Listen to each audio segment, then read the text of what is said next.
Bismillahirrahmanirrahim. Assalamualaikum warahmatullahi wabarakatuh. Selamat malam Bapak Ibu semua dan salam sejahtera bagi kita semua. Semoga Bapak Ibu dalam keadaan sehat selalu dimanapun Bapak Ibu berada. Kita sama-sama untuk berkarya nyata untuk pendidikan bersama Guru Cendekia. Alhamdulillah pada malam hari ini kita bisa bertemu dan bisa untuk berdiskusi melalui virtual Zoom meeting untuk sama-sama belajar dan mencoba untuk berkarya nyata untuk pendidikan sesuai dengan moto dari Guru Cendekia. Dengan kita coba mempelajari tentang materi diklat daring berkaitan dengan penelitian literatur. Penelitian kualitatif deskriptif. Nah, mungkin Bapak Ibu ada yang pernah mendengar ataupun pernah membuat ataupun yang belum sama sekali, oh iya sekedar saja saya mendengar penelitian kualitatif itu apa. Nah, Bapak Ibu pada diklat kali ini kita akan coba untuk mulai belajar dari awal kembali seperti apa penelitian kualitatif deskriptif itu, kemudian seperti apa contoh-contohnya, dan kita akan coba untuk melihat langsung dan membedah langsung nantinya seperti apa contoh nyata dari sebuah karya, apakah itu artikel ataupun sebuah laporan. Mungkin Bapak Ibu ada yang pada saat ini sedang tugas akhir membuat skripsi kah, tesis kah dalam penelitian kualitatif. Kita akan coba untuk pelajari dan dalami lebih jauh lagi bersama narasumber kami, Ibu Dr. Rahmawati MPD. Beliau adalah dosen di Universitas Negeri Malang, salah satu dosen terbaik yang ada ataupun yang dimiliki oleh Universitas Negeri Malang, yang pada malam hari ini kita akan coba untuk banyak belajar dari beliau, karena narasumber kami sudah pilihkan yang tentunya memiliki pengalaman menulis ataupun memiliki pengetahuan berkaitan dengan materi kita pada malam hari ini. Untuk malam hari ini Bapak Ibu, sudah sekitar 160 yang sudah hadir. Kita sama-sama buka acara kita pada malam hari ini berkaitan dengan penelitian kualitatif deskriptif dengan sama-sama membaca Al-Basmalah. Bismillahirrahmanirrahim. Semoga apa yang kita pelajari, apa yang kita diskusikan pada malam hari ini mendapatkan berkah dan tentunya bermanfaat bagi Bapak Ibu semua. Amin. Baik, Bapak Ibu semua, saya ingin sapa terlebih dahulu Bapak Ibu bisa menjawab saya di kolom chatting, karena audio sementara saya matikan semua. Nanti ketika saya persilahkan untuk bisa berkomunikasi akan kami bukakan. Bapak Ibu, asalnya dari mana saja, nama dan asalnya Bapak Ibu. Silahkan bisa dijawab di kolom chatting. 1 menit saja. Ada Ibu Neneng Susilawati dari Bekasi. Kemudian Ibu Dewi Puspita Pekanbaru, Jambi, Depok, Pak Ridwan. Dari Denpasar, wah sama kita Pak Diki Dwi. Mohon maaf Pak Aryo Tejo. Dari Bangka Belitung, Lampung, Purbalingga, Tangerang, Buton. Wah, Gresik, Jawa Timur. Ibu Diah. Baik, Ibu Diah dari Jember, Cilacap, Makassar. Seluruh Indonesia Bapak Ibu. Jadi Bapak Ibu dari sini kita coba untuk bersama-sama. Jadi tidak memandang apakah Bapak Ibu doktor kah, profesor kah, kemudian ada yang kepala sekolah, ada yang dari Sabang sampai Merauke. Kita belajar bersama dengan Guru Cendekia, kita sama-sama untuk belajar dan coba untuk berkarya nyata dalam pendidikan di Indonesia, ataupun lingkup paling kecil adalah di sekeliling kita, di sekolah kita, seperti itu. Baik Bapak Ibu semua, narasumber kita sudah hadir di tengah-tengah kita di Zoom meeting, Ibu Dr. Rahmawati.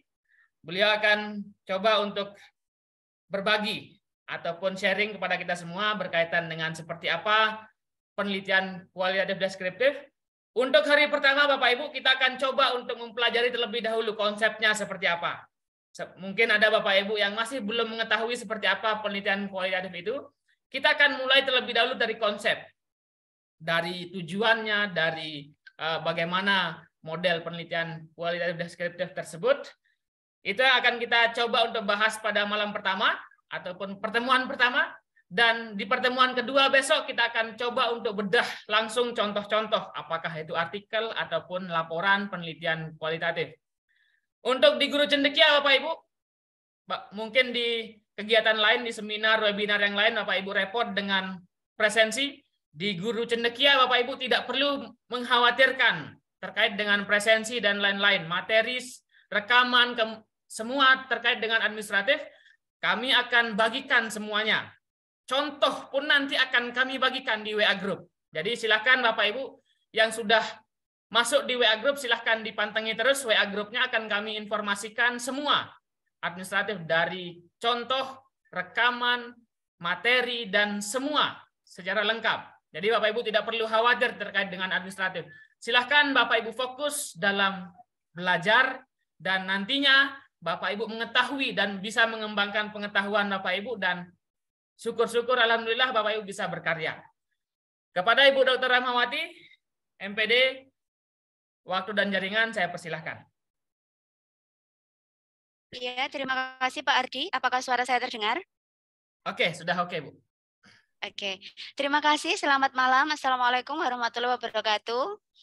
Kita bertemu ya Bapak Ibu terkait dengan materi menyusun dan menulis penelitian kualitatif deskriptif seperti yang sudah disampaikan, nanti dibagi menjadi 2 kegiatan. Untuk hari ini, malam ini saya akan menjelaskan terkait kajian teoritisnya, kemudian terkait contoh, kemudian bagaimana proses merancang dan menyusun. Kita akan bertemu di malam besok nih Bapak Ibu.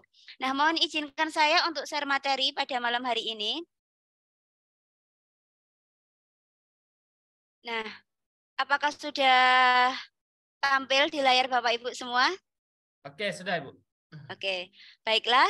Ketika kita berbicara menulis dan menyusun penelitian kualitatif deskriptif, sekali lagi saya informasikan ke Bapak Ibu, keberadaan saya di sini, keberadaan Guru Cendekia di sini bukan untuk menggurui, tapi di sini kita belajar bersama-sama. Bagaimana ketika Bapak Ibu sudah memiliki tulisan atau bahkan baru akan menyusun penelitian kualitatif dalam konteks deskriptif, nanti seperti apa pengemasannya.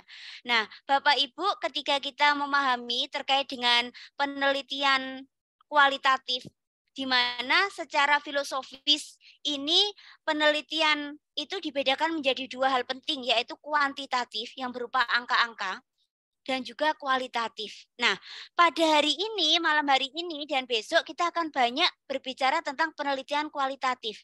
Karena ini grounded teori, maka dalam penelitian kualitatif ada 3 hal utama.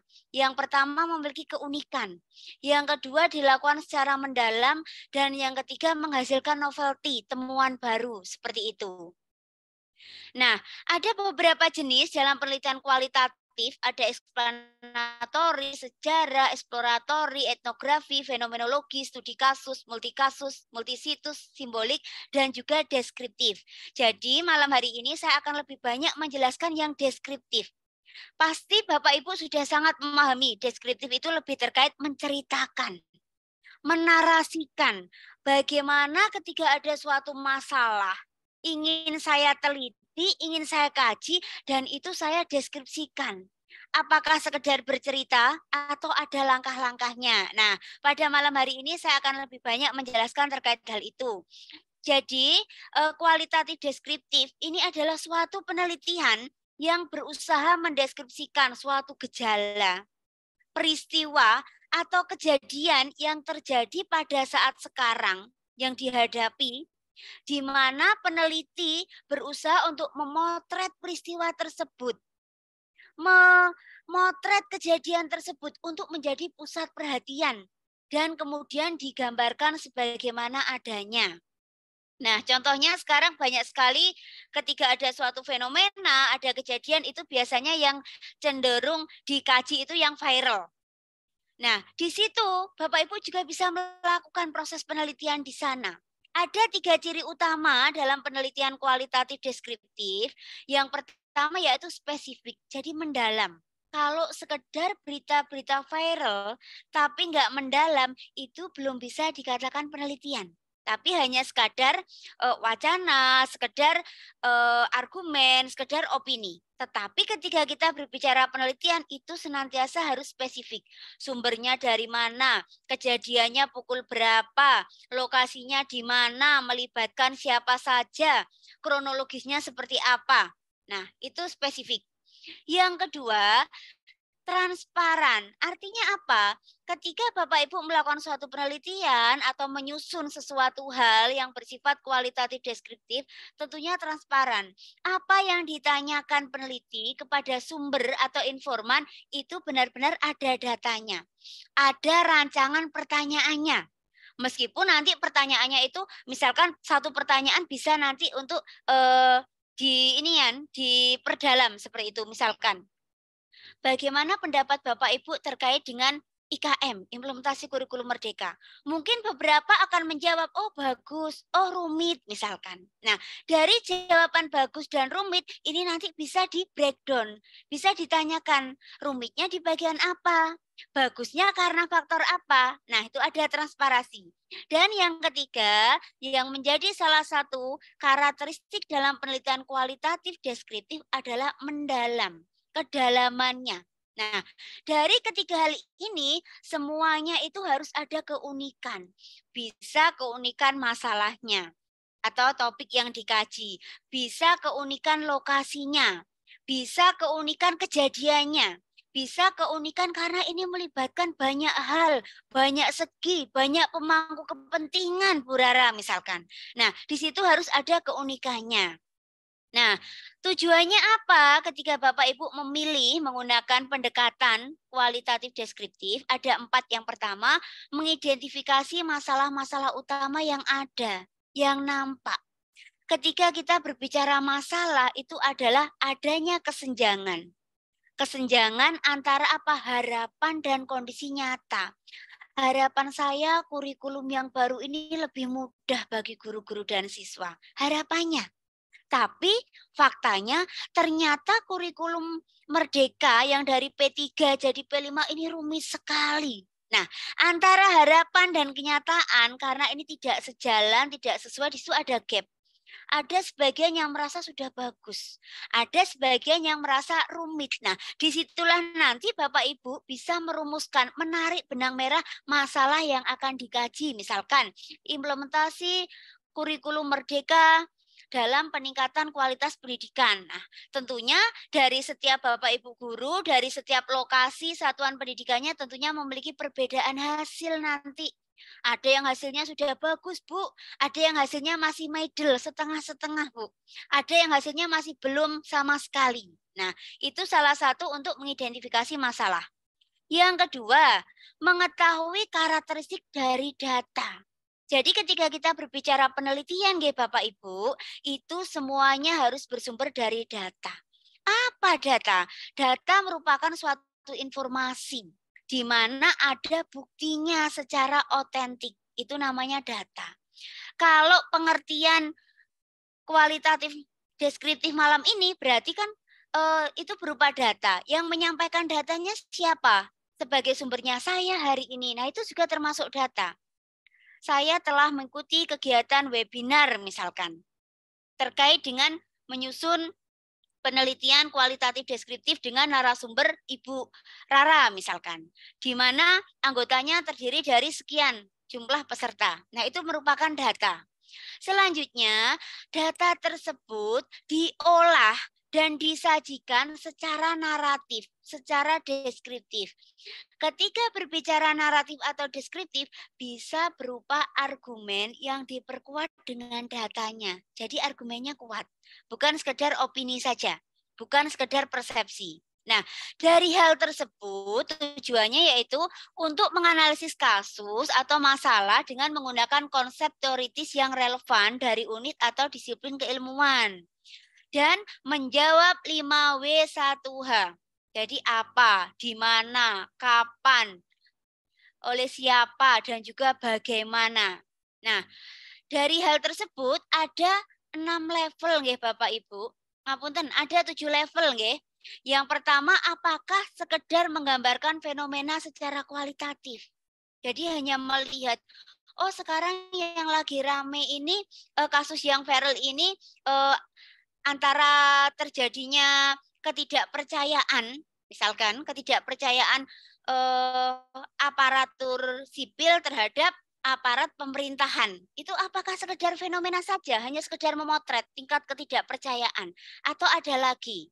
Yang kedua, memahami makna suatu peristiwa. Ternyata dengan banyaknya pergantian kurikulum, ini mempengaruhi semangat guru, misalkan semangat peserta didik atau siswa. Selanjutnya yang level ketiga, memahami perasaan orang lain. Jadi ketika Bapak Ibu melakukan penelitian kualitatif deskriptif ini, selain menggambarkan fenomena, memahami makna suatu peristiwa itu juga memahami perasaan orang lain. Karena apa? Perseptif, subjektif itu lebih banyak. Selanjutnya meneliti proses atau interaksi sosial. Kemudian menggali potensi dan masalah, mengkategorikan potensi dan masalah, dan mengkonstruksikan hubungan antar kategori dan menemukan hipotesis. Karena dalam penelitian kualitatif ada 7 langkah, yang deskriptif lebih kemana? Yang deskriptif lebih kepada poin 5 dan 6. Jadi menggali potensi masalahnya apa. Dari masalah yang muncul dinarasikan, dideskripsikan. Dan dikategorikan potensi-potensi yang menyebabkan masalah apa. 1, infrastruktur. 2, terkait pergantian kurikulum yang sering misalkan. 3, terkait minat belajar siswa. Nah, itu termasuk kategori-kategori potensi masalah. Nah, ketika melakukan penelitian kualitatif, apapun jenisnya, itu senantiasa bersifat mendalam. Kalau menggunakan metode lain, itu bisa hanya di permukaan. Berita-berita viral itu biasanya sekedar di permukaan, fenomena sesaat. Ada yang sedang, fenomenanya ini tidak hanya sesaat, tapi multi-years, bertahun-tahun misalkan. Tetapi hanya itu-itu saja. Dan yang ketiga yaitu mendalam. Nah, ketika Bapak Ibu nanti akan menyusun penelitian kualitatif deskriptif, ini saya sangat menyarankan yang mendalam. Karena apa? Karena esensi dari kualitatif deskriptif itu selain spesifik, transparan, juga mendalam. Agar data yang Bapak Ibu berikan, hasil dari riset itu nanti dapat lebih berguna atau berdaya guna. Nah, ada beberapa langkah, 4 langkah utama dalam penelitian kualitatif deskriptif ya Bapak Ibu. Yang pertama merumuskan masalah. Yang kedua memilih data. Yang ketiga memilih teknik pengumpulan data. Yang keempat membuat kesimpulan penelitian. Nah, ketika mulai dari merumuskan masalah, ingat, ketika akan membuat suatu penelitian, artikel, makalah, buku, apapun itu, jangan bersumber atau berawal dari judul, tetapi bersumberlah dari masalah. Dari masalah itu ditemukan dari mana? Dari kesenjangan antara dasein, hal yang ideal, dengan dasolen, hal yang nyata. Ketika ada gap, ketidaksinkronan, ketidaksesuaian, itulah yang disebut masalah. Nah, selanjutnya masalah itu dipilih. Datanya apa? Primer, sekunder, sumbernya kepala sekolah, sumbernya guru. Kemudian dilakukan pada situasi dan lokasi tertentu. Oh, ada di SD Bunga Harapan. Oh, ada di SD Maju Mundur misalkan. Dalam lingkup jenjang pendidikan dasar, menengah, atau mungkin perguruan tinggi. Nah, itu pemilihan datanya. Yang ketiga, melakukan teknik pengumpulan data. Saya sangat yakin Bapak Ibu masih sangat ingat ketika teknik pengumpulan data kualitatif pasti ada 3 hal utama, WOD. Wawancara, observasi, dokumentasi. Apakah hanya itu? Tidak. Ternyata banyak sekali teknik-teknik pengumpulan data yang bisa Bapak Ibu gunakan. Dan yang keempat, langkah dalam kualitatif deskriptif adalah kesimpulan penelitian. Kesimpulan artinya menyimpulkan dari masalah yang ada, didukung data, menggunakan teknik analisis pengumpulan data, pasti nanti akan mengerucut ke hasil dan diskusi, dan nanti disampaikan simpulannya apa intinya. Nah, untuk langkah pertama dalam merumuskan masalah ada 3 hal pertama. Yang pertama, untuk melakukan penelitian, berangkatlah dari masalah, jangan berangkat dari judul. Karena ketika kita menggunakan penelitian kualitatif, apalagi jenisnya deskriptif, itu judul di lapangan itu bisa tentatif Bapak Ibu, bisa berubah. Apalagi ketika Bapak Ibu ini mengkaji, menelaah terkait yang namanya kebijakan. Saya kemarin membuat rencana penelitian kualitatif deskriptif tentang implementasi kurikulum merdeka, tapi masih P3, Bu. Profil pelajar Pancasila. Belum selesai, Bu. Baru berapa bulan. Ternyata sudah diganti jadi P5. Proyek penguatan profil pelajar Pancasila. Nah, di sini ketika Bapak Ibu berangkat dari judul pasti akan ada perubahan. Karena kualitatif ini sifatnya ini lebih tergantung pada objek yang ditelitinya. Dan subjektivitas dari peneliti ini tinggi. Maka dari itu berangkatlah dari masalah. Masalahnya kurikulum, mau ada perubahan apapun, itu pasti tetap topik utamanya, konteks kerangka besarnya, bingkainya tetap kurikulum. Yang kedua, temukan riset problem setelah membaca referensi dan atau penjajakan di lapangan. Jadi ada dua cara nih Bapak Ibu untuk melakukan penelitian masalah atau memahami masalah apa yang kira-kira saya hadapi, mungkin terkait dengan need assessment, terkait dengan project based learning, terkait dengan media pembelajaran atau penyusunan RPP atau modul ajar. Nah, itu dilakukan riset dulu. Ada dua cara, yang pertama perbanyak membaca referensi, yang kedua penjajakan lapangan.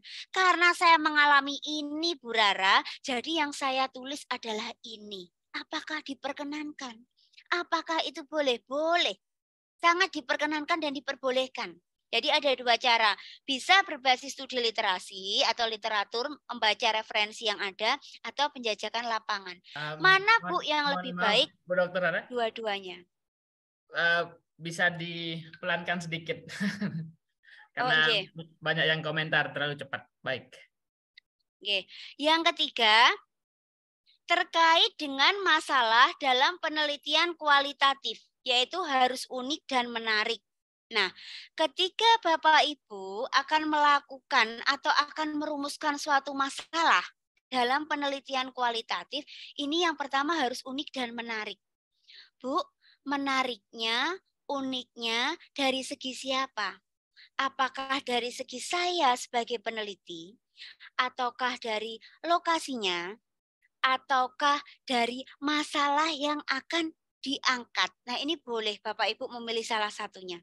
Boleh dari lokasinya, karena penelitiannya sekolah saya ini 3T, Bu, misalkan. Boleh nanti terkait dengan topik yang diteliti atau yang ditelaah. Boleh nanti terkait dengan sumber data yang digunakannya. Nah, jadi ada 3 hal dalam merumuskan masalah. Yang pertama, untuk melakukan penelitian berangkat dari masalah, jangan dari judul Bapak Ibu. Yang kedua, menemukan riset problem setelah membaca referensi atau penjajakan di lapangan. Jadi dua-duanya boleh. Nggak ada mana yang lebih bagus. Nggak ada mana yang lebih kuat. Dua-duanya bagus dan kuat selama penelitian itu selesai.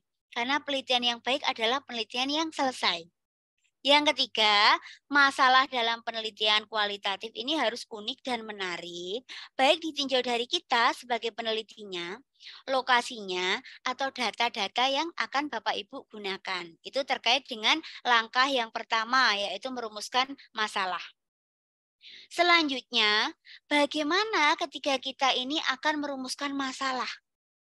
Pada penelitian kualitatif menggunakan jenis apapun, silakan Bapak Ibu menggunakan teknik Rudyard Kipling. Jadi ada 5W1H.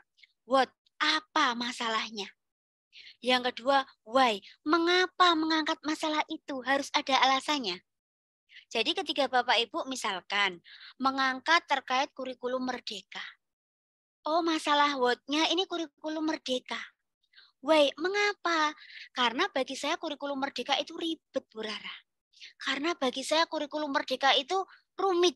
Harus banyak mempersiapkan perangkat-perangkat pembelajaran. Jadi ada alasannya. Yang ketiga, siapa yang melakukannya dan siapa sumber data kita. Kalau yang melakukannya jelas Bapak Ibu sebagai peneliti. Kalau sumber datanya bisa disesuaikan dengan topik masalah Bapak Ibu yang akan dikaji. Jadi kalau itu terkait kepemimpinan jelas, sumbernya adalah kepala sekolah. Kalau terkait kurikulum jelas itu melibatkan kepala sekolah, melibatkan dinas, melibatkan guru maupun siswa sebagai penerima proses hasil belajar itu. Selanjutnya juga sebagai peneliti untuk WU itu Bapak Ibu juga bisa untuk mengeksplorasi terkait dengan hal-hal sesuai dengan topik yang Bapak Ibu pilih. Selanjutnya when, di mana dilaksanakannya penelitian itu? Bisa di sekolah Bapak Ibu sendiri, bisa di sekolah kecamatan lain, bisa di jenjang pendidikan yang berbeda. Jadi konteks meneliti ini tidak harus di sekolah, tidak harus langsung kerangka besar sekolah, kerangka besar desa, kerangka besar kecamatan, kerangka besar kabupaten atau wilayah, tidak harus. Bisa di kelas Bapak Ibu, bisa di salah satu mata pelajaran yang Bapak Ibu ampu. Atau salah satu topik misalkan. Saya mengajar bahasa Indonesia, Bu Rara. Nah, karena saya mengajar bahasa Indonesia, maka ada beberapa materi, salah satunya wawancara. Yang akan saya teliti terkait materi wawancara adalah seperti ini. Bisa. Jadi ketika Bapak Ibu melakukan penelitian kualitatif, itu tidak harus yang muluk-muluk, yang langsung skemanya luas, tidak. Boleh hal-hal kecil, yang penting harus mendalam, seperti itu. Selanjutnya where. Di mana? Nah, lokasinya itu tadi. When, kapan? Apakah dalam penelitian itu nanti Bapak Ibu selama 3 bulan, 6 bulan, 1 tahun, 1 semester, 2 semester, nah itu nanti bisa Bapak Ibu sesuaikan, sesuai kebutuhan Bapak Ibu. Bu, apakah ada standarnya? Penelitian yang baik itu berapa hari, berapa minggu, berapa bulan? Standar baku tidak ada. Karena apa? Setiap fenomena itu memiliki ritme durasi yang berbeda antara satu fenomena dengan fenomena lainnya. Contohnya COVID. Siapa yang memprediksi COVID itu akan berakhir atau akan muncul? Nah, itu kan tidak ada yang bisa memprediksi. Where ini secara idealnya itu minimal 1 semester. Kalau misalkan hanya 3 bulan, bisa. Tetapi untuk ditindaklanjuti dalam kegiatan lain, biasanya kedalaman data dan makna itu tidak dapat ditriangulasikan secara mendalam. Karena apa? Keterbatasan waktu. Sehingga proses analisisnya ini juga kurang validitasnya untuk dijadikan hasil. Dan yang terakhir adanya how, bagaimana. Ketika terkait 5W, what, why, who, when, and where, itu terkait dengan prosesnya. Proses terkait dengan data. Tapi kalau how, bagaimana terkait dengan langkah-langkah, prosesnya, dan sebagainya. Ini salah satu teknik yang bisa Bapak Ibu gunakan. Selanjutnya, apakah rumusan masalah itu harus selalu bersifat pertanyaan? Atau boleh pernyataan, Ibu? Untuk kualitatif, itu cenderung yang sudah banyak dilakukan adalah pertanyaan. Bagaimana efektivitas implementasi kurikulum merdeka, misalkan? Bagaimana efektivitas model pembelajaran ramah lingkungan? Apa pengaruh pembelajaran ramah lingkungan? Nah, biasanya selalu berakhir dengan tanda tanya. Tetapi tidak hanya terbatas pada itu dalam penelitian kualitatif deskriptif. Boleh juga pernyataan asalkan dalam kajian pengumpulan data dan sebagainya, teori-teori pendukung dari grounded teori, teori yang mendukung penelitian Bapak Ibu itu memiliki kausal yang tinggi, yang banyak seperti itu. Jadi boleh pertanyaan, boleh pernyataan. Yang penting esensinya mendalam. Selanjutnya, terkait dengan keleluasaan masalah atau lingkup kajian, jadi ini bisa di kelas, bisa di sekolah, bisa di wilayah, entah itu kabupaten, kecamatan, desa, atau mungkin nanti secara regional, provinsi, juga bisa nasional atau kenegaraan. Kemudian terkait dengan belajar pembelajaran maupun pendidikan maupun hal-hal lainnya. Jadi Bapak Ibu ketika akan melakukan penelitian ini jangan merasa oh kok judul saya kurang bagus. Tidak, karena tidak berangkat dari judul, tetapi berangkat dari masalah.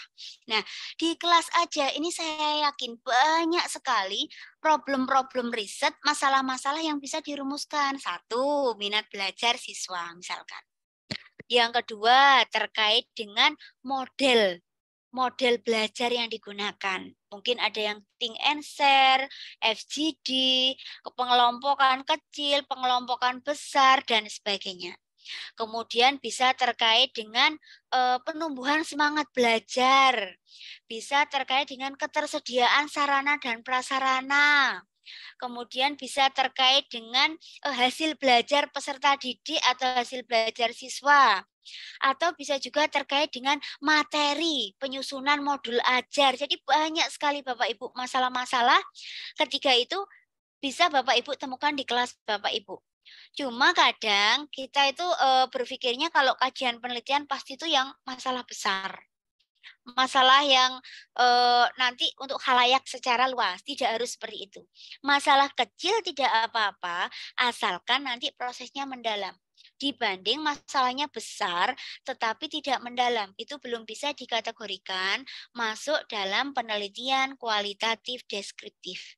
Jadi ketika Bapak Ibu akan memilih penelitian kualitatif deskriptif, itu esensinya harus mendalam, spesifik.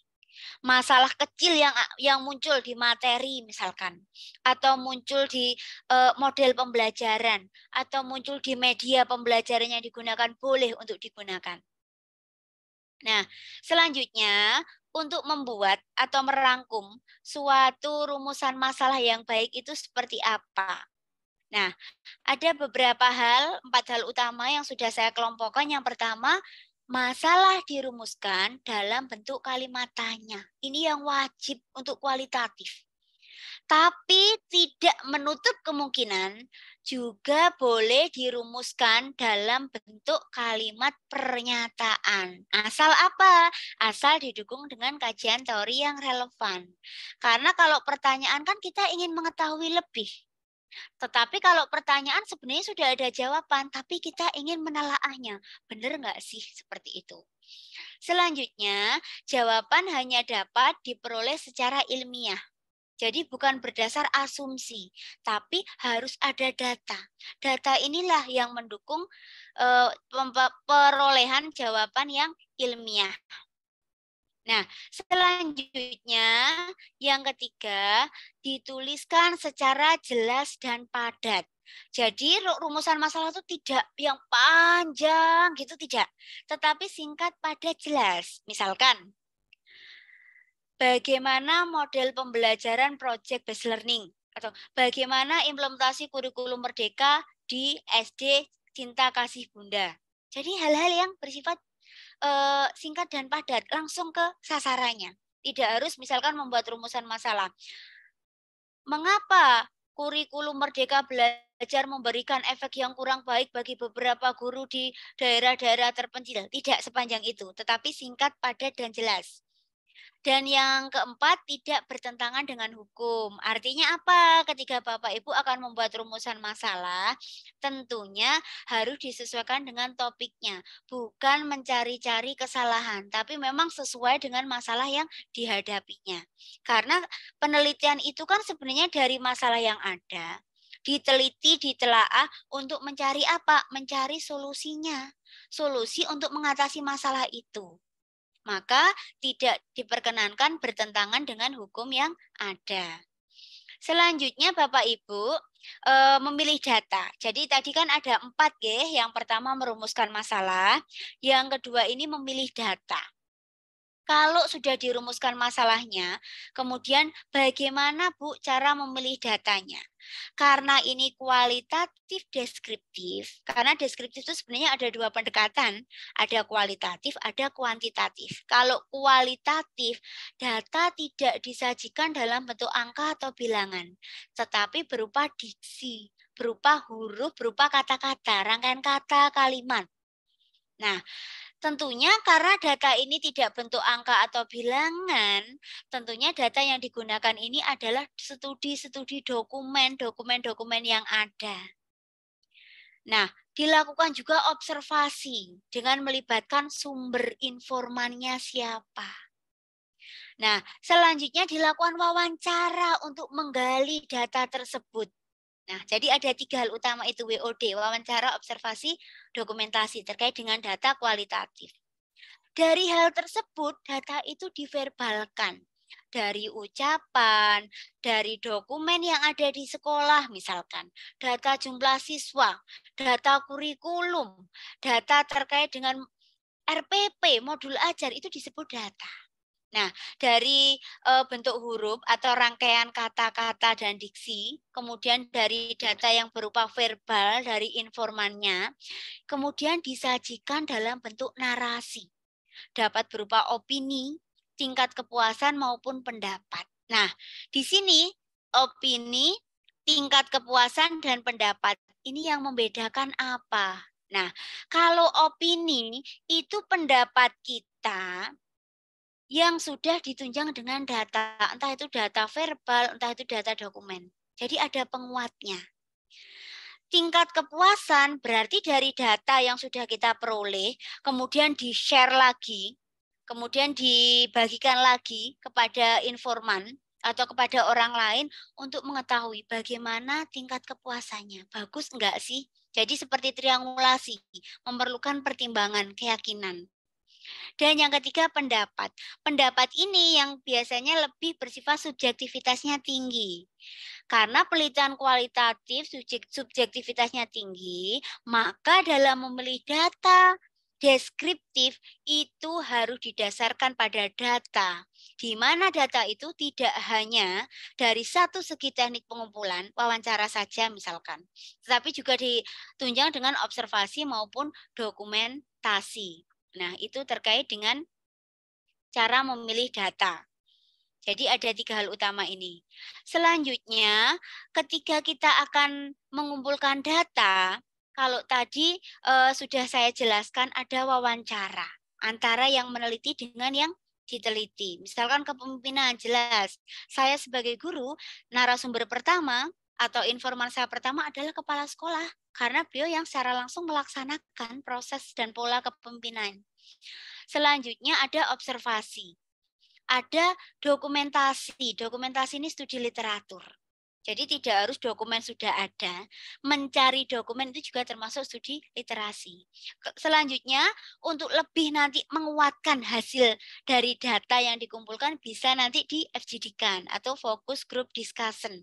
Jadi ada proses diskusi untuk mengetahui atau memperkuat dari data yang akan diperoleh. Kemudian data-data itu disajikan secara naratif. Karena apa? Karena namanya kualitatif deskriptif. Jadi naratif, mendeskripsikan, menarasikan, menggambarkan. Bu, saya pernah membaca bahwa antara naratif, menarasikan, menceritakan, sama mendeskripsikan itu berbeda. Mendeskripsikan lebih ke gambar, naratif lebih bercerita. Beberapa ahli memang ada yang membedakan hal itu secara prosesnya. Narasi menceritakan lebih kepada tataran angka semuanya. Kalau deskripsi, oh ditunjang gambar, Bu, ditunjang grafik, ditunjang bagan, Bu, ditunjang tabel maupun flowchart. Yang benar yang mana? Ketika Bapak Ibu akan menggunakan penelitian kualitatif deskriptif, dua-duanya benar.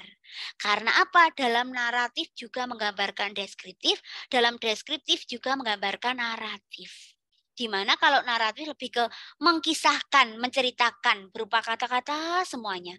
Kalau deskriptif ini ditunjang dengan grafik, timeline, flowchart, gambar maupun tabel. Tapi tetap grafiknya itu bukan sekedar grafik ditempel, tapi dinarasikan. Misalkan ada grafik jumlah guru dan rasio jumlah guru dan juga jumlah siswa. Misalkan rasionya 20 banding 1. Di situ bukan sekedar angka. Karena apa? Dalam penelitian kualitatif kan lebih ke kata-kata, bukan angka atau bilangan. Di situ akhirnya dinarasikan. Rasio guru di SD Tunas Harapan adalah 20/1, di mana setiap kelas satu guru dengan melibatkan 20 siswa dalam proses pembelajaran. Jadi ada pengkisahan penceritaannya di situ. Jadi dalam penelitian kualitatif deskriptif tidak harus hasilnya kata-kata semua Bapak Ibu. Tapi boleh ditunjang dengan deskripsi gambar, timeline, grafik, dan sebagainya. Selanjutnya, langkah yang keempat yaitu adanya kesimpulan. Jadi membuat kesimpulan. Jadi kesimpulan awal yang dikemukakan ini masih bersifat sementara. Jadi misalkan judulnya, implementasi kurikulum merdeka di SD Tunas Harapan. Ini pasti nanti hasilnya nggak bagus. Karena apa? Guru-guru saya itu ternyata masih banyak yang kesulitan menyusun modul ajar. Kesimpulan sementara. Benar nggak sih kesimpulan itu? Benar tidaknya, maka harus didukung bukti-bukti yang valid dan konsisten. Berupa apa? Berupa data. Sekedar data itu ditelaah, dikaji, diperkuat dengan wawancara, observasi, dokumentasi. Saya masih nggak yakin dengan hasilnya, Bu. Kemudian dilakukan forum group discussion. Bu, saya sudah melakukan itu, tapi saya masih nggak yakin hasilnya ini. Kembali lagi ke lapangan, dilakukan lagi. Baru nanti dibuat kesimpulan, di mana kesimpulan itu kredibel. Karena apa? Dalam pembuatan kesimpulan tentunya sudah melalui yang namanya analisis data. Jadi langkah pertama itu dalam penelitian itu pasti yang pertama konteksnya, latar belakangnya. Mengapa memilih judul ini? Mengapa mengangkat masalah ini? Yang kedua, pasti ada rumusan masalahnya. Rumusan masalahnya apa? Bagaimana? Mengapa? Nah, selanjutnya pasti ada metodenya. Metodenya jelas. Kalau hari ini, malam ini adalah kualitatif deskriptif. Jadi saya ini melakukan penelitian kualitatif yang saya deskripsikan. Didukung berbagai data, gambar, dan sebagainya. Melibatkan berbagai sumber data. Dalam memilih data ada informan, ada data dokumen, dan sebagainya. Selanjutnya diolah, dilakukan analisis. Analisis kalau dalam penelitian kualitatif ada 4 biasanya Bapak Ibu yang sering digunakan. Dan ini menjadi hal yang umum, yaitu ada kondensasi, dikumpulkan data-data itu. Yang kedua setelah kondensasi apa? Di-display, ditayangkan. Oh, data ini kurang. Oh, data ini berlebih. Apakah boleh, Bu, digunakan? Boleh. Jadi semua data boleh nanti diolah. Setelah didisplaykan atau disajikan, kemudian diverifikasi. Benar nggak sih? Kalau kemarin sumber saya, informan saya ada 3. Pak A, Pak B, Pak C. Jawaban Pak A kemarin tuh jawabannya 100. Pak B itu 100, Pak C 50. Coba sih saya cek lagi, saya triangulasi, saya tanya lagi. Apakah dengan pertanyaan yang sama, jawabannya masih 100, 100, dan belum 100? Atau mungkin berubah? Nah, di situ. Kalau jawabannya sudah ajak, sudah konsisten Bapak Ibu, itu berarti data Bapak Ibu ini sudah kredibel. Sehingga dalam proses verifikasi dan pembuatan kesimpulan itu tingkat validitasnya itu sudah tinggi. Nah, yang terakhir, kesimpulan dalam penelitian kualitatif merupakan temuan baru yang belum pernah ada. Karena apa? Dalam penelitian itu selalu ada novelty-nya. Bu, penelitian saya itu loh Bu sudah ada Bu. Cuma saya tuh hanya di bagian A, yang penelitian sebelumnya di bagian B. Boleh? Boleh. Karena apa? Karena dalam melakukan penelitian itu, satu masalah, satu topik ini bisa ditinjau dari berbagai segi. Bisa digunakan pendekatan dengan berbagai metode. Boleh studi kasus, boleh deskriptif, boleh etnografi, dan sebagainya. Tetapi antara penelitian yang sebelumnya atau hasil penelitian sebelumnya dengan penelitian yang akan Bapak Ibu lakukan itu harus ada bedanya. Mungkin yang satu lebih ke manajemennya, yang satu lebih ke prosesnya, yang satu lebih ke kepemimpinannya. Nah, di situ harus ada bedanya. Nah, ada 3 langkah dalam membuat kesimpulan. dalam penelitian deskriptif, yang pertama deskripsi, dideskripsikan. Kesimpulannya kan tadi masih sementara. Hal yang masih umum dan belum teratur. Selanjutnya direduksi atau dikondensasi. Kalau reduksi itu hanya memilah. Jadi hanya sekedar dipilah mana yang sesuai, mana yang nggak sesuai dibuang. Yang sesuai aja yang diambil. Tapi kalau kondensasi, memilih dan memilah. Mana yang sekiranya itu harus dipilih dan mana yang seharusnya harus dipilah. Bu, boleh menggabungkan dua-duanya? Boleh. Hanya untuk memperkuat salah satunya. Nah, di sini sudah lebih teratur. Bu, karena ini sesuai dengan judul saya, jawabannya Bapak Kepala Sekolah ini, maka saya ambil, saya pilih. Boleh. Tetapi mau saya pilih, Bu, karena antara guru 1, 2, 3 atau kepala sekolah 1, kepala sekolah 2, kepala sekolah 3 di 3 SD yang saya teliti kok nggak ada yang sama, misalkan. Jadi kalau reduksi itu hanya memilih. Tetapi kalau kondensasi memilih dan memilah. Yang lebih baik yang mana? Kalau era-era sebelum tahun 90-an itu biasanya hanya reduksi.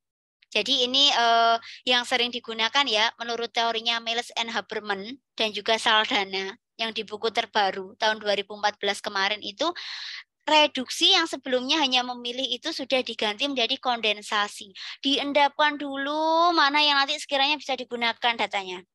Tidak sekedar nggak cocok buang, seperti sebelumnya. Nah, yang ketiga diseleksi. Dari memilah dan memilih itu diseleksi. Mana yang kira-kira masuk rumusan masalah pertama? Mana yang kira-kira masuk rumusan masalah kedua? Mana yang kira-kira masuk menjawab rumusan masalah ketiga? Ingat Bapak Ibu, karena dalam penelitian itu mencari solusi dari masalah yang Bapak Ibu teliti, tentunya harus spesifik juga solusinya. Nah, dari hal itu ditemukan, oh esensinya itu kalau masalahnya ini kesulitan mengimplementasikan kurikulum merdeka, solusinya berarti selain pendampingan juga ada kegiatan lain. Nah, itu ditemukan solusinya. Dalam proses menemukan, dipilah lagi menjadi 3. Deskriptif, komparatif, atau asosiatif. Nah, Bapak Ibu kalau mau menggunakan pendekatan kualitatif deskriptif, Bapak Ibu silakan pilih yang deskriptif, hanya menceritakan, hanya menggambarkan. Kalau komparatif itu membandingkan antara satu dengan hal lainnya. Boleh nggak, Bu? Kalau saya menggunakan informasi komparatif, boleh ketika Bapak Ibu dalam proses triangulasi data. Apakah data dengan kepala sekolah di minggu pertama, saya kasih pertanyaan A, jawabannya masih A. Minggu kedua saya tanya lagi, tetap A lagi. Oh bagus, konsisten. Ternyata minggu ketiga saya tanya kepala sekolahnya, jawabannya berbeda. Ini ketiga saya bandingkan, oh datanya dipertanyakan. Bu, kalau ada data yang tidak sesuai, tidak konsisten, dikaji lagi, ditelaah lagi. Biasanya itu kembali ke lapangan. Nah, karena hal itu, pada penelitian kualitatif jenis apapun, hal-hal yang tentatif, yang tiba-tiba ada perubahan ini, yang kadang membuat proses penelitiannya lama. Jadi kalau ada yang beranggapan, gampang penelitian kualitatif, sekedar menarasikan. Kalau orangnya pintar ngarang, pasti juga langsung cepat jadi. Tidak tepat, Bapak Ibu. Karena apa? Karena meskipun kualitatif harus bersumber dari data. Selanjutnya kalau informasi asosiatif ini lebih kepada bagaimana peneliti mengasosiasikan temuannya. Asosiasi ini tentunya ada kelemahan, ada kelebihan, dan itu nanti di-breakdown menjadi suatu simpulan. Nah, rancangan penulisan dan penyusunan ketika Bapak Ibu akan melakukan penelitian atau sudah membuat draft atau sudah memiliki tetapi belum sesuai dengan template-nya, ada 4 hal utama yang harus Bapak Ibu siapkan. 1, apa yang akan diteliti? Masalahnya apa dulu? Kalau sudah ditemukan masalahnya, baru data apa yang sekiranya harus saya kumpulkan. Yang ketiga, bagaimana ya kira-kira mengumpulkan data? Tadi Bu Rara menjelaskan ada WOD, wawancara, observasi, dokumentasi. Apakah saya boleh, Bu, hanya menggunakan salah satunya saja, wawancara saja? Apakah harus 2, Bu? Apakah harus 3? Jawabannya boleh. Tetapi nanti hasilnya ini juga akan berpengaruh. Kalau hanya sekedar wawancara, berarti dokumen-dokumen pendukung. Bagaimana pengamatan Bapak Ibu di lingkungan itu tidak akan terpotret secara mendalam. Iya, kalau pas wawancara itu biasanya yang ditunjukkan yang bagus-bagus, sudah rapi menunggu calon penelitinya, sudah bermake up, pakai lipstick, sudah menyiapkan berkas-berkas, karena itu dipersiapkan. Tapi ketika Bapak Ibu observasi, oh ini jawabannya Pak Kepala Sekolah A, tapi ternyata di data dokumen kok tidak sesuai. Ternyata ketika observasi di sekolah kok tidak sesuai. Nah, di situ nanti akan memperkaya. Dan hasil-hasil itu juga termasuk data. Jadi penelitian kualitatif tidak harus datanya itu konkret. Apa yang terlihat itu bisa dideskripsikan. Ketika saya melakukan wawancara di ruang kepala sekolah, ruangan tersusun rapi dengan berbagai buku yang tertata rapi di rak almari berkaca. Kemudian kepala sekolah menjelaskan dan menjawab pertanyaan dengan ramah, dengan gestur yang sangat memberikan keleluasaan dan senantiasa tersenyum.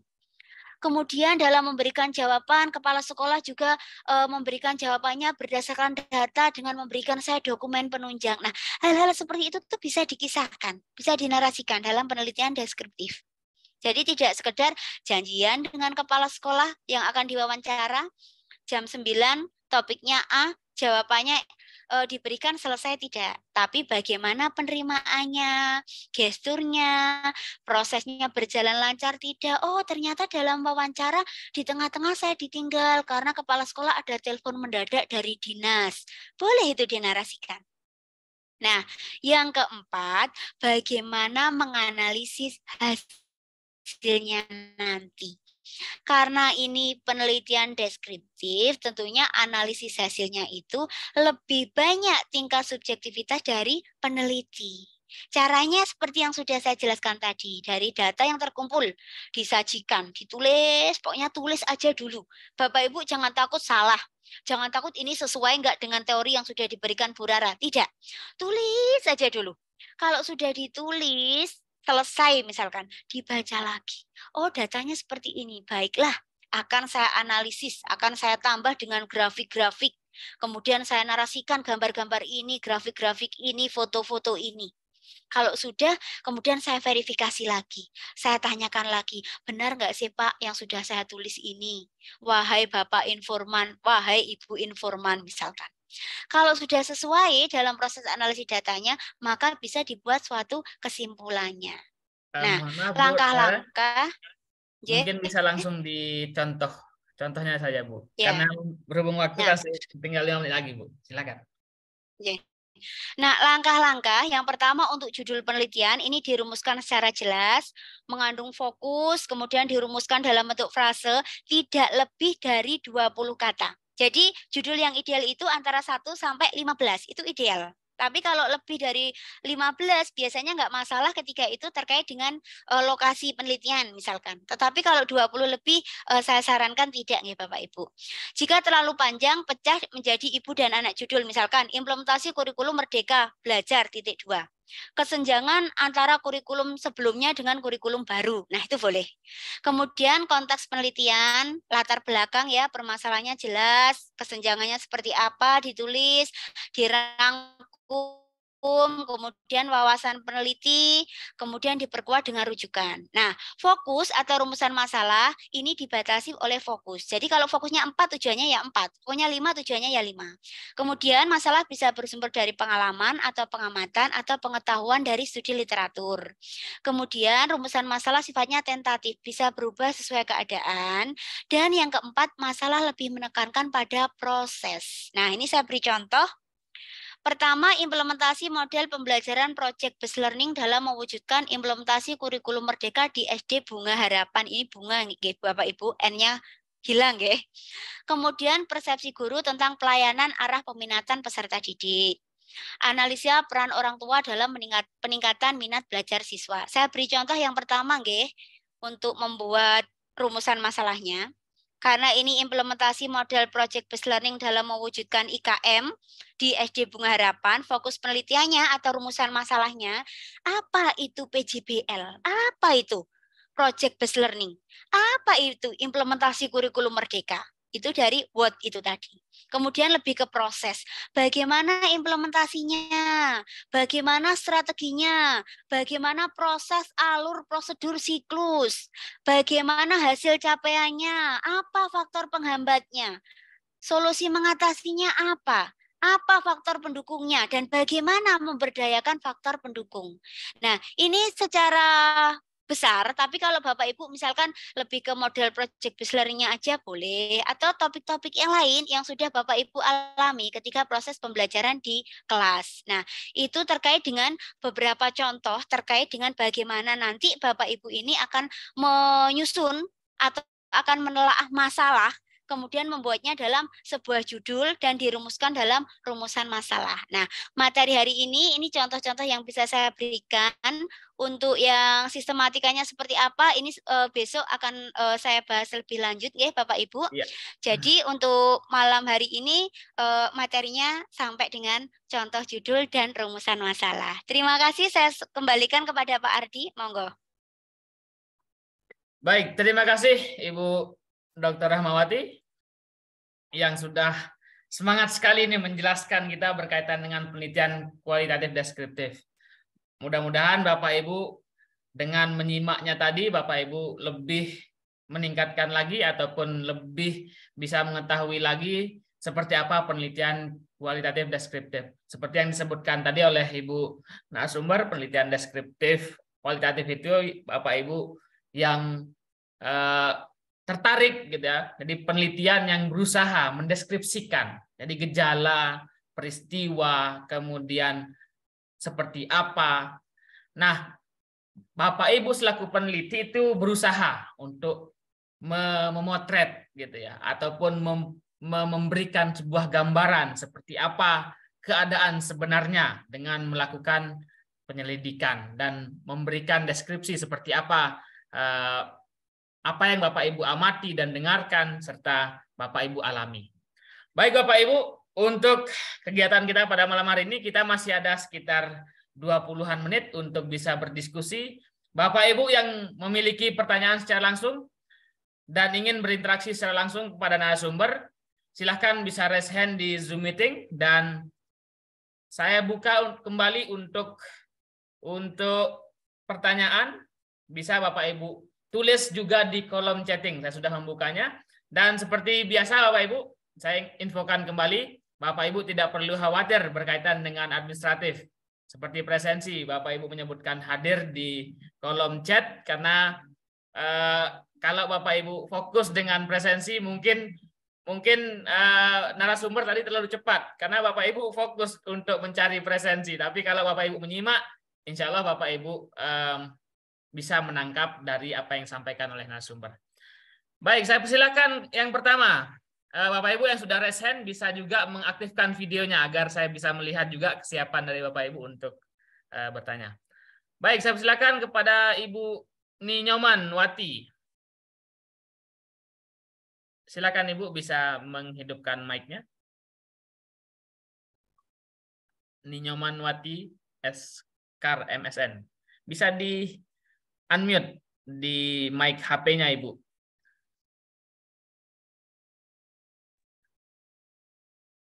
Oke, sudah. Silakan Bu Nyoman.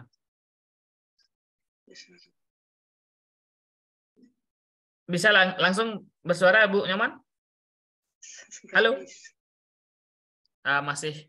Oke. Sementara saya menunggu Bu Nyoman, saya persilakan kepada Ibu Diah. Ibu Diah Suryandari yang sudah raise hand dan sudah aktif videonya. Silakan Bu Diah. Baik, terima kasih. Assalamualaikum warahmatullahi wabarakatuh. Waalaikumsalam warahmatullahi wabarakatuh. Baik, terima kasih Ibu. Terima kasih Bapak kesempatan yang diberikan pada saya. Yang saya tanyakan mungkin dijawab besok atau bagaimana ya, tentang penelitian deskripsi kualitatif ya. Ini apakah sistematikanya ada metodologi penelitiannya? Soalnya beberapa yang seperti PTK itu kan ada metodologi sangat ini, waktu, tempat, kemudian caranya pengambilan data, cara analisisnya seperti apa, Untuk penelitian ini seperti apa untuk metodologinya. Kemudian untuk pendahuluan sistematikanya, adakah sistematika yang baku dan seperti misalnya apa-apa yang terdapat di dalam rumusan dalam judul itu tertera juga di dalam pendahuluan dan tinjauan pustaka. Apakah ada tinjauannya pustaka atau enggak begitu tentang sistematika. Seperti itu Bu. Terima kasih Pak kesempatannya. Baik Ibu Diah. Mungkin pertanyaan dari Ibu Diah ini akan bisa terjawab jelas besok karena besok akan langsung kita coba untuk buka secara langsung, coba untuk lihat seperti apa konten serta isi konten ataupun isi dan sistematika dari karya tulis ilmiah penelitian kualitatif deskriptif. Untuk malam hari ini Bapak Ibu hanya konsep dasarnya terlebih dahulu. Mungkin Bapak Ibu ada yang masih baru untuk mencoba mendalami penelitian kualitatif, itu yang Bapak Ibu kita bisa bagikan untuk sekarang. Besok kita lebih ke praktisnya. Mungkin bisa sedikit ditanggapi Bu Rahmawati jika ada yang ingin disampaikan. Ya, terima kasih Pak Ardi. Salam kenal Bu Diah Suryandari. Dari mana Ibu? Saya dari Jember. Dari Jember. Oh, iya Bu, salam kenal nggih. Jadi sekedar memberikan gambaran secara umum, dalam semua penelitian metodologi itu selalu ada. Hanya kalau dalam PTK itu kan lebih ke action research ya, kualitatif action research, ada siklus-siklus itu.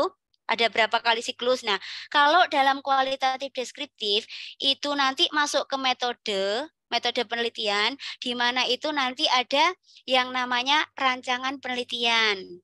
Nah, di rancangan penelitian ada timeline-nya. Dilaksanakan itu di sekolah mana, kemudian prosesnya berapa lama, seperti itu. Dan itu hanya dimunculkan sekali di bab 3 metodologi. Yang kedua, apakah ada tinjauan pustaka?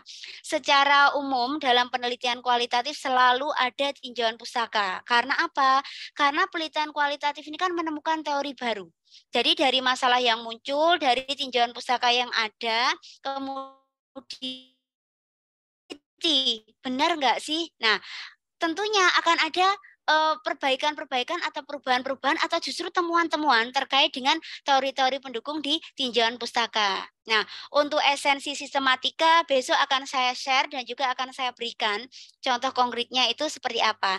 Tetapi untuk kualitatif deskriptif ini tetap ada metodologi dan tinjauan pustaka, hanya tidak sespesifik action research yang berupa siklus-siklus per siklus, ada tanggal, ada jam dan sebagainya. Tapi ini hanya sekali dimasukkan di lokasi penelitian seperti itu.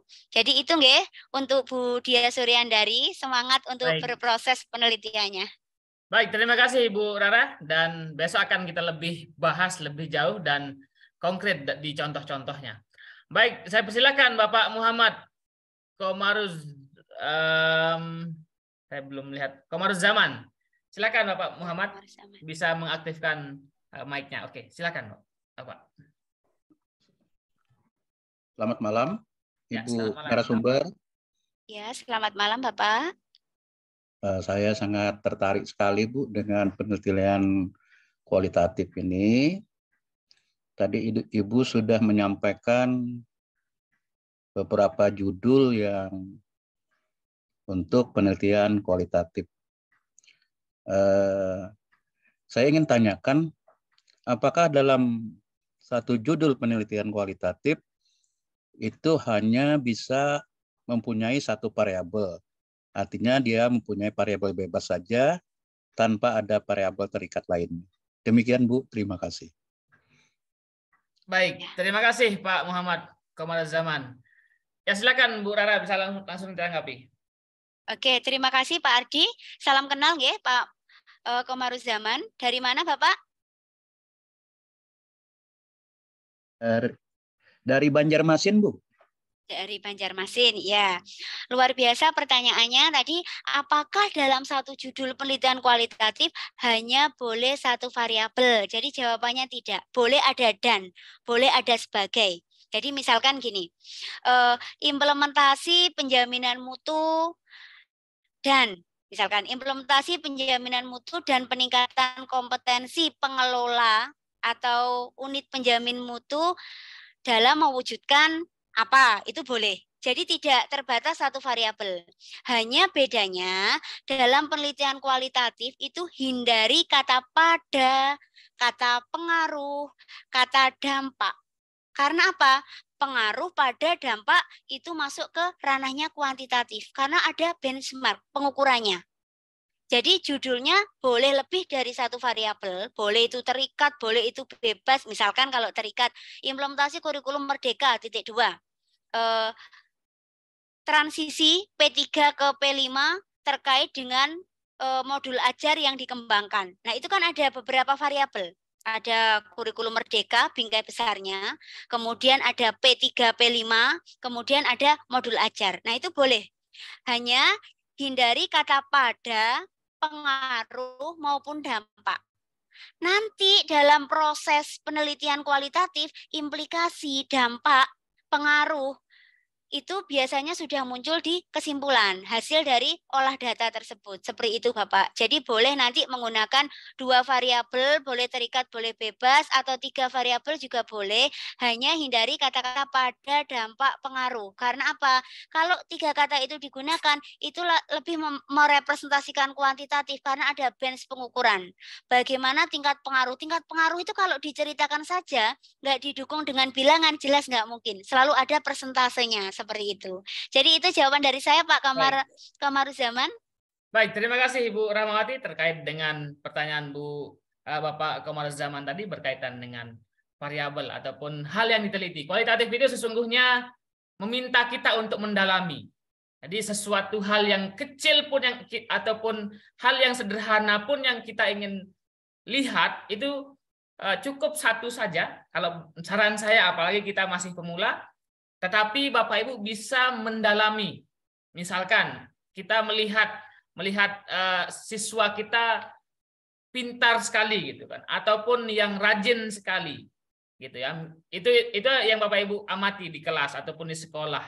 Nah, kemudian tentu Bapak Ibu tertarik ataupun kita merasa tertarik, oh seperti apa sih model belajarnya siswa ini sehingga kok dia berbeda dengan siswa yang lain misalkan. Nah, kemudian Bapak Ibu bisa membuat sebuah judul dari apa yang Bapak Ibu amati, kemudian disusun sebuah kalimat judul. Mungkin Bapak Ibu lihat bagaimana gaya belajarnya ataupun budaya belajarnya si anak ataupun beberapa anak di sekolah tersebut sehingga dia berbeda, gitu kan. Itu boleh sekali dan itu yang disarankan pada penelitian kualitatif. Silakan, saya persilakan Ibu Tiromsi Sitanggang yang sudah raise hand dan sudah siap sepertinya untuk berinteraksi dengan narasumber. Silakan Bu Tiromsi. Selamat malam Ibu. Baik, terima kasih. Salam kenal dari Medan, saya Tiromsi Sitanggang. Yang terhormat Ibu Dr. Rahmawati, yang mau saya tindak lanjuti tadi adalah bahwasanya pengambilan daripada judul adalah dari masalah, dan tadi sudah Ibu sampaikan boleh 2 atau 3 variabel. Yang mau jadi pertanyaan saya, apakah dengan kita menentukan 2, katakanlah 3 variabel, penyusunan di latar belakang, apakah berliteratur tentang 3 variabel tersebut? Itu saja, Bu. Baik, terima kasih Bu Tiromsi. Wah, ini sudah makin mendalam nih pertanyaannya. Silakan Ibu Rara bisa ditanggapi. Iya, terima kasih Bu Tiromsi Sitanggang. Salam kenal ya, Bu.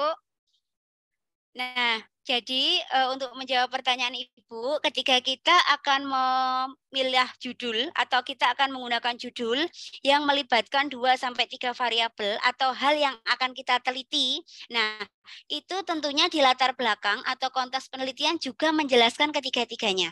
Nah, di sini ada PR besar ketika Bapak Ibu yang memilih menggunakan pendekatan kualitatif, deskriptif, Apalagi ketika Bapak Ibu ini memilih 2-3 variabel. Karena apa? Di situ kinerja Bapak Ibu harus lebih ekstra.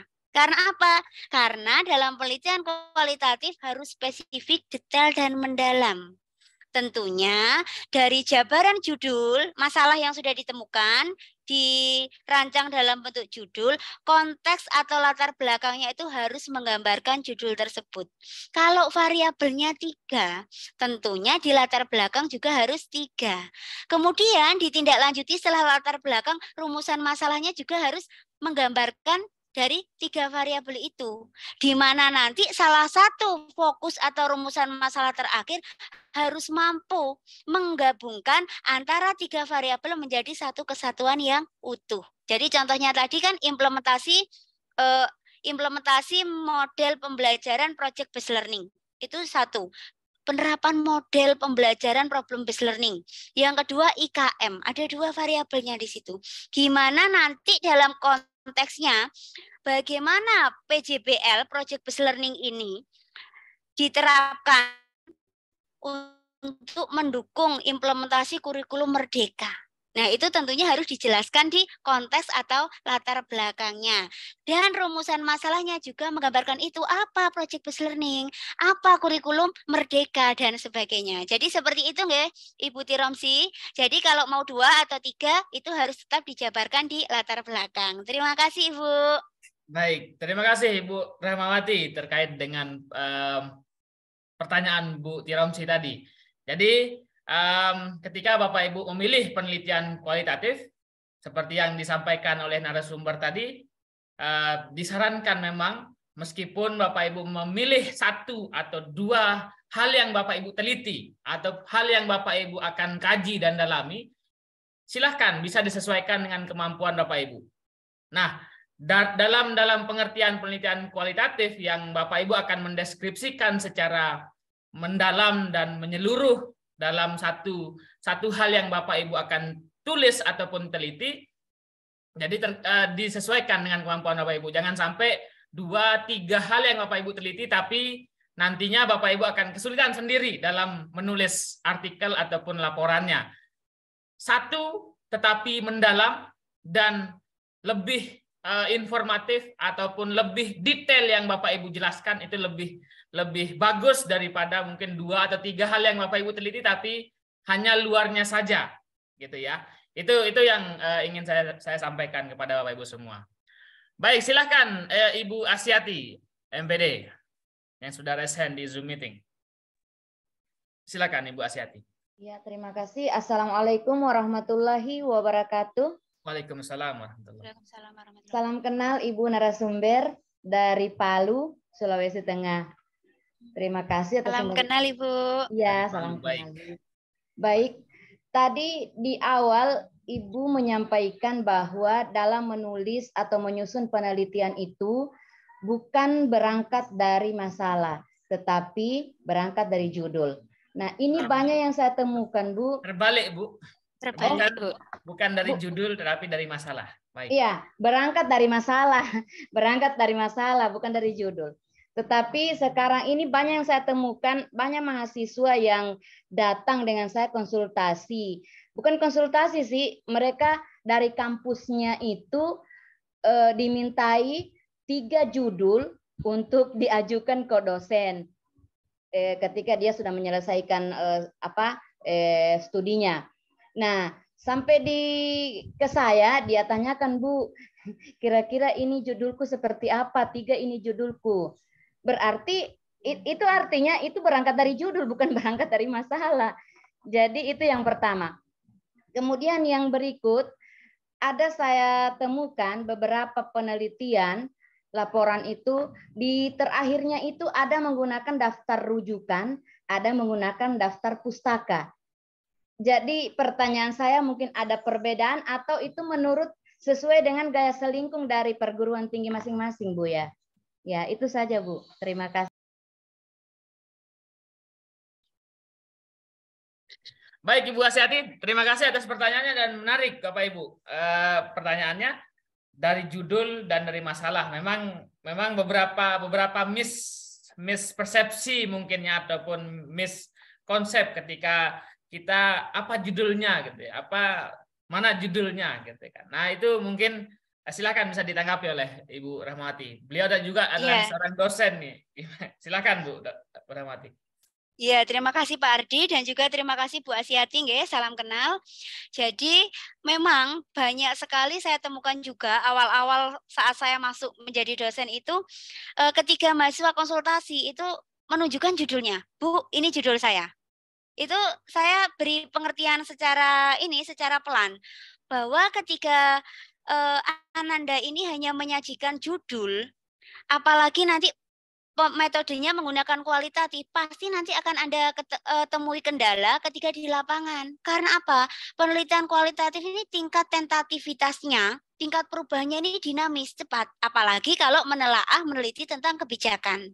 Nah, ketika mengajukan judul, itu pasti akan senantiasa ada perubahan. Baik dalam proses seminar proposalnya, prosesnya di lapangan, sampai nanti ke ujian skripsinya misalkan. Nah, maka dari itu beberapa hal yang sudah saya sampaikan ke mahasiswa-mahasiswa saya itu berangkat itu dari masalah. Karena kalau masalahmu A misalkan, mau di tempat manapun, mau ada perubahan apapun, tetap A ya A. Tetapi kalau judulmu A, kamu kemudian nggak memahami masalah inti yang akan diteliti apa, pasti nanti akan ada masukan dari dosen pertama, dosen kedua, atau mungkin informan yang ada di sekolah yang diteliti, itu pasti akan berpengaruh ke dalam hasilnya nanti, seperti itu. Yang kedua, terkait dengan daftar pustaka atau daftar rujukan. Sebenarnya ini tergantung dengan selingkung setiap lembaga, setiap instansi atau perguruan tinggi. Tapi ada perbedaannya, Ibu nggih. Kalau daftar rujukan itu sumber-sumber yang dirujuk. Tidak hanya bersumber dari artikel, dokumen, buku. Bisa dari video, bisa dari rekaman, bisa dari hal apapun. Tetapi kalau pustaka itu secara maknawi itu hanya bersumber-sumber dari buku, dari diktat, dari literasi saja. Yang benar yang mana? Dua-duanya benar sesuai dengan selingkung setiap instansi, sekolah ataupun lembaganya, tetapi juga disesuaikan dengan bagaimana nanti ranah pengembangan dari hasil penelitiannya. Kalau mau diartikelkan di jurnal-jurnal tertentu, itu ada yang minta daftar rujukan. Untuk di jurnal lainnya, mintanya daftar pustaka. Jadi esensinya itu sama, tetapi dalam penelaahan keluasan maknanya itu lebih luas yang rujukan, karena rujukan nggak harus dari pustaka. Sedangkan makna pustaka itu sendiri kan berupa buku, berupa panduan, berupa diktat seperti itu. Jadi menjawab pertanyaan Bu Asyati tadi, akan banyak ditemukan perubahan, akan banyak ditemukan kelemahan ketika mahasiswa itu berangkat dari judul. Sekedar membuat judul, tapi nggak paham masalah yang akan diteliti. Tetapi ketika berangkat dari masalah, seperti apapun kondisinya, kecuali kebijakan, itu pasti nanti tidak akan mengalami banyak kendala dalam proses penyelesaiannya. Sedangkan untuk rujukan ataupun pustaka itu sesuai dengan gaya selingkung masing-masing dari lembaganya. Terima kasih Bu Asyati atas pertanyaannya, luar biasa. Nah, luar biasa Bu Rahmawati, semangat sekali nih. Mudah-mudahan Bapak Ibu di jam 20.23 juga masih semangat. Kita masih ada sekitar 5 menit lagi. Untuk diketahui Bapak Ibu semua, permasalahan dalam penelitian kualitatif tidak harus permasalahan negatif, tetapi hal yang positif pun itu bisa dianggap sebuah permasalahan ataupun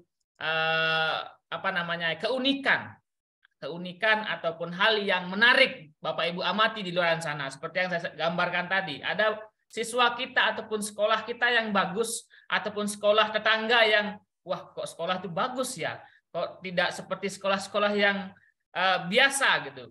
Nah, akhirnya Bapak Ibu merasa tertarik ataupun merasa penasaran gitu ya, penasaran. Kemudian Bapak Ibu coba untuk lihat luarnya terlebih dahulu. Oh iya, sepertinya kepemimpinannya bagus di sana. Kemudian kepala sekolahnya humble ataupun memiliki ilmu manajemen yang bagus.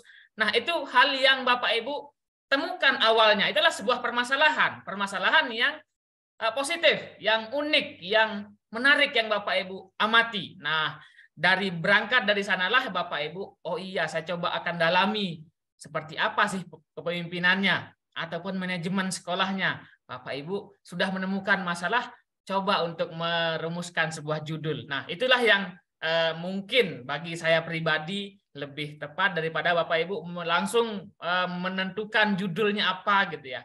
Karena memang pasti Bapak Ibu akan dicari nantinya oleh datanya seperti apa, kemudian hal yang Bapak Ibu temukan di lapangan seperti apa, itu akan harus match gitu ya.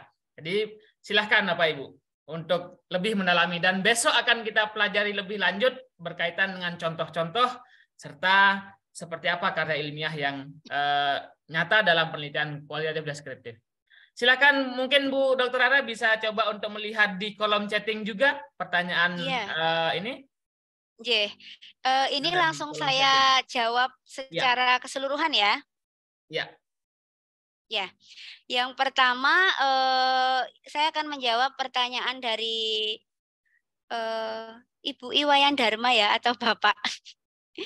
Jadi dalam melakukan penelitian kualitatif ini kan senantiasa ada teori penunjang. Nah, kira-kira buku atau sumber apa yang diperlukan? Yang pertama, harus sesuai dengan topik masalah yang diteliti. Yang kedua, sumbernya itu boleh dari buku, boleh dari kebijakan yang berupa panduan, boleh juga dari hasil-hasil penelitian terdahulu, bisa dari artikel, skripsi, tesis, disertasi, maupun dari hasil video, rekaman, dan sebagainya. Selanjutnya banyak sekali e-book ya. Kalau untuk artikel mungkin yang sangat dapat berguna, mungkin Ibu atau Bapak ya bisa langsung masuk ke Google Scholar atau Skyhub. Jadi sky.com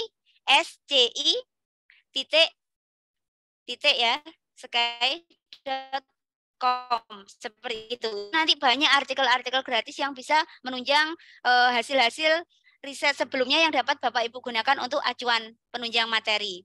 Selanjutnya ada pertanyaan dari Ibu Suratun ya, untuk jenis-jenis penelitian kualitatif, pendekatannya secara teori tadi sudah saya gambarkan dalam bentuk pohon ya yang ada di materi tadi.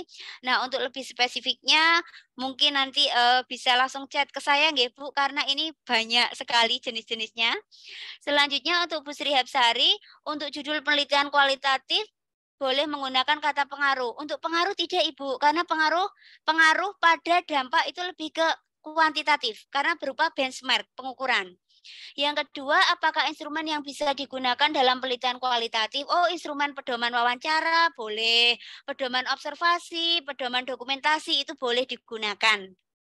Selanjutnya pertanyaan dari Bu Ani Nuryati, bagaimana membuat penelitian itu agar cepat selesai? Biasanya terkendala ada tugas lain yang akhirnya penelitian terabaikan. Nah, ini ada tips 1, konsisten. Jadi kalau Bapak Ibu tuh sibuk sekali, Bapak Ibu tuh bisa yang namanya nyicil ya Bapak Ibu. Sehari itu minimal harus dapat 1 halaman, besok lagi, dan itu harus rutin dilakukan, konsisten. Yang kedua, dari apa yang ada di pikiran, tulis aja. Nanti sesuaikan sama datanya, baru di akhir baca ulang mulai dari awal sampai akhir sebelum ke finishing. Yang ketiga, penelitian yang baik adalah penelitian yang selesai. Jadi nggak ada penelitian A lebih baik dari B atau dan sebagainya. Tapi penelitian yang baik adalah penelitian yang selesai.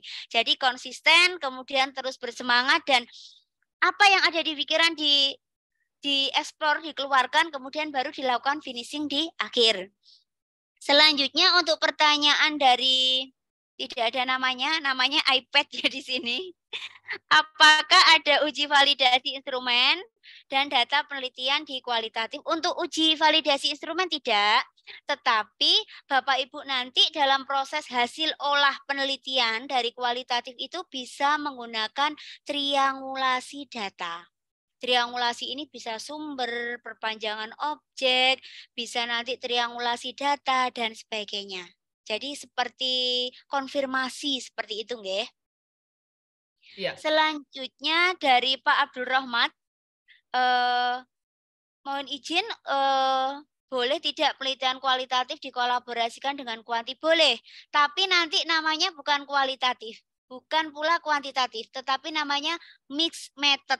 atau metode campuran, di mana sistematikanya, alur analisisnya berbeda dengan penelitian kualitatif maupun kuantitatif, karena menggabungkan dua. Jadi seperti mengerjakan satu penelitian, seolah mengerjakan dua penelitian, karena harus kuanti dulu, kualitatif baru digabung.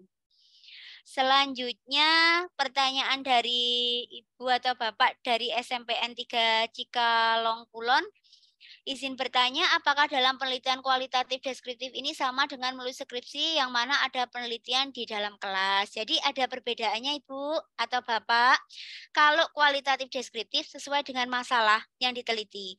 Tapi kalau dalam penelitian tindakan kelas atau dalam kelas ini biasanya ada siklus-siklusnya seperti itu. Jadi lebih mudah penelitian deskriptif dibanding yang action research atau PTK-nya.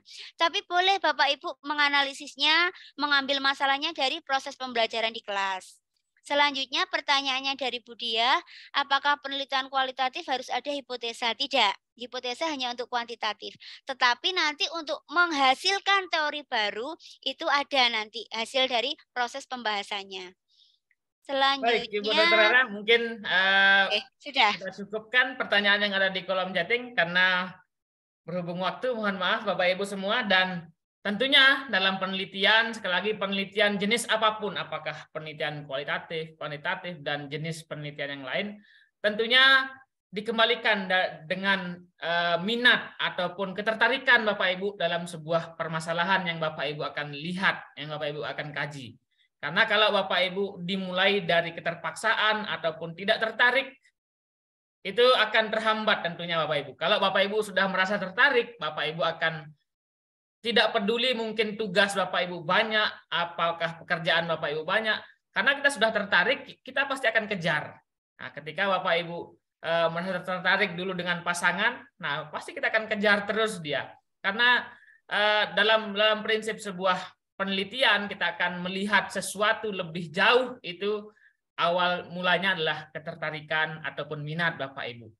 Baik, untuk malam hari ini kami cukupkan diskusinya. Tentunya kita masih akan bertemu di WA Group, kita akan bertemu di diskusi Zoom meeting pada esok hari di jam yang sama. Dan Bapak Ibu tentunya semua proses administratif akan kami siapkan semuanya, dari presensi dan semuanya. Materi, rekaman, dan contoh-contoh akan kami kirimkan dan siapkan di WA Group.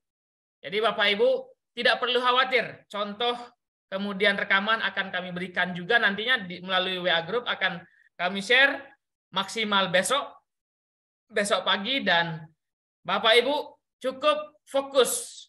Nah, cukup fokus di Guru Cendekia, tidak perlu Bapak Ibu khawatir terkait dengan presensi. Pak, Bu, mana link presensinya? Mana saya belum absen, saya belum itu.